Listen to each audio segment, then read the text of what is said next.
হলে সকল ধরনের গুপ্ত রাজনীতি, নোংরা সিট বাণিজ্য এবং অবৈধ গেস্টরুম কালচার আমি উচ্ছেদ করব। হল থেকে ডাবলিং সিটের উচ্ছেদ করব, অন্যথায় টুইন বেডের ব্যবস্থা করে দিব। আসসালামু আলাইকুম, আমি আনিকা বিনতে আশরাফ। আসন্ন রোকেয়া হল সংসদ নির্বাচন ডাকসুতে আমি সাধারণ সম্পাদক জিএস পদপ্রার্থী। আমার ব্যালট নং 1। আমি নির্বাচিত হলে আমার রোকেয়া হলকে আমি সুন্দর এবং নিরাপদ পরিবেশ নিশ্চিত করব।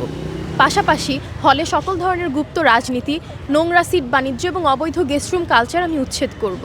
হল থেকে ডাবলিং সিটের উচ্ছেদ করব, অন্যথায় টুইন বেডের ব্যবস্থা করে দিব।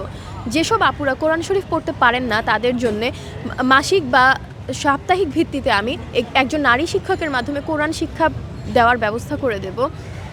আমার হলে কোনো ধর্ম এবং পোশাক নিয়ে কোনো ধরনের কটূক্তি থাকবে না। আপুরা নির্ভয়ে স্বাচ্ছন্দ্যে চলাফেরা করতে পারবেন। মানসিক স্বাস্থ্য নিয়ে আমি যে সকল কাজ করতে চাই সেগুলো হলো, আমাদের দেখা যায় আমরা অনেক প্রেশারে থাকি, টেনশনে থাকি, ডিপ্রেশনে থাকি। এগুলোর কারণ হচ্ছে আমাদের একাডেমিক প্রেশার, পরীক্ষায় ভালো করার একটা প্রবণতা, আমাকে ওর চেয়ে সিজিপিএ ভালো করতে হবে। অনেকের ব্যক্তিগত অনেক ধরনের প্রবলেম থাকে, সেই কারণে আপুরা ডিপ্রেশনে থাকেন।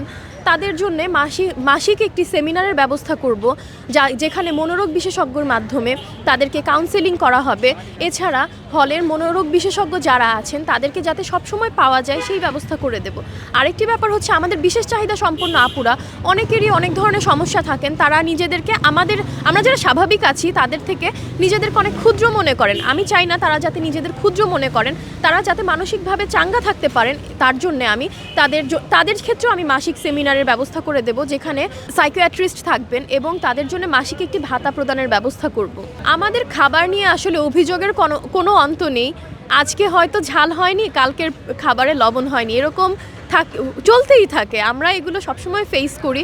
সেই জন্য খাবারের ব্যাপারে আমি মান উন্নয়ন করার চেষ্টা করব এবং আমার হলে যে সকল আপুরা আবাসিক আছেন তাদের মধ্য থেকে খাবার তদারকি করার জন্য একটি টিম গঠন করব, যাতে তারা পার্ট টাইম একটি কাজেরও ব্যবস্থা হয় এবং আমাদের খাবারের মান উন্নয়ন হয়।